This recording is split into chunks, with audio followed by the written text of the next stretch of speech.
This topic generally that I'm referring to is this concept about keeping things stable and simple versus being adaptable and changing things up, like you mentioned. And if you are smart and if you are adaptable and you are always pushing and seeking for the best opportunity or to tweak things so that way you can create the most value for investors, that's awesome. Right. And if you do it successfully, then you will, in fact, create more value for investors.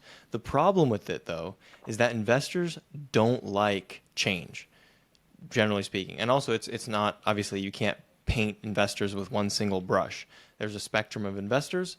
And unfortunately, what I will say as a generalization is the more sophisticated an investor is, right, as you go up the sophistication curve, their willingness to tolerate change goes up as well. So what that means is that the less sophisticated an investor is, the less comfortable and willing they are to tolerate change.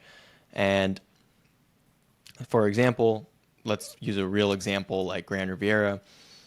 I mean, Grand Riviera, it's been, I'd say we're pretty relaxed, but it's been a roller coaster because we put the deal under contract or under LOI, and then as we were negotiating the contract and right before we were ready to sign the contract, rates ran up quite a bit. I want to say nearing 50 basis points. Yep. And that for anyone, not just us, for anyone, that would really blow up your numbers if you were financing based on treasuries, which would mean you would be financing on a fixed rate, which was our original intention with the deal, was just to do agency financing with a fixed rate. So then we decided to pivot to a 70% loan to cost bridge loan on a floating rate basis, because floating rates they're not volatile like that over weeks like treasuries are. And we could mitigate our interest rate exposure through a rate cap. So we made the decision to do a bridge loan for those reasons. We thought that was the prudent thing to do. It made sense. Also, Grand Riviera has a very substantial CapEx budget.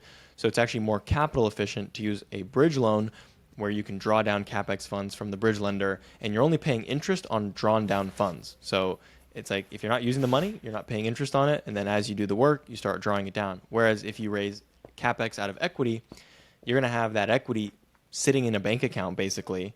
Yes, it can be in a brokerage account earning 5%, which is not bad, but equity is expensive, right? So that equity is going to have to sit there, and it's going to burn your pref, and it's going to dilute your returns.